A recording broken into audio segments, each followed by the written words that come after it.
Woman, life, freedom.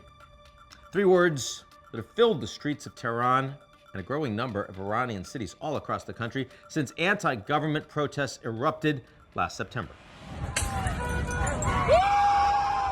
Those words have unfurled from huge banners in the stands of World Cup stadiums in Qatar, seen on over 1 billion television screens worldwide.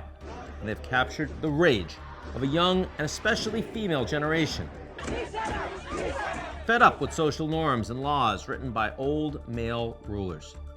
This nationwide rallying cry began after a young woman, Mahsa Amini, died after being taken into the custody of Tehran's notorious morality police, accused of violating a law on headscarves. Since then, as women have taken to the street, discarding their headscarves in solidarity, a brutal crackdown by Iran's security forces has resulted in more than 14,000 Iranian civilians arrested, according to the UN, at least 326 people killed, including 43 children. Thousands more are estimated to have been injured, and the Iranian judiciary has already sentenced at least one unnamed rioter to death. Not since 2009 have such widespread and sustained protests challenged Iran's governing authority. Then it was the so-called Green Movement from 13 years ago, erupted over what was widely seen as a fraudulent presidential election. But today's wave seems focused on Iranian security forces, with reports and videos circulating on social media of firebombings at local morality police headquarters.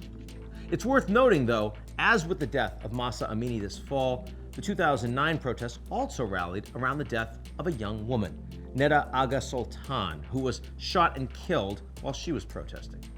The irony is that in the past few years, there were hopes that Iranian society might be reforming, albeit slowly. Iran's former president Hassan Rouhani brought a pragmatic and somewhat progressive approach to governing, even appointing some women to spokesperson roles in his government. He failed, however, to follow through on the vast majority of his promised social reforms, and when Supreme Leader Ali Khamenei essentially handpicked the hard-right Ebrahim Raisi to succeed President Rouhani, that seemed to shut the door on any chance of reform for Iranian women. It's hard to say where these protests will lead. It's likely the present government will weather the storm, expand the present crackdown with significant violence, and reduce the opposition into smaller and more sporadic challenges. Given the near non-existent international media presence within Iran, it'll be all the easier to snuff out the dispersed dissent. But might the protesters win? And what would winning mean? How will Iran's domestic strife impact geopolitics in the region, not to mention in the West?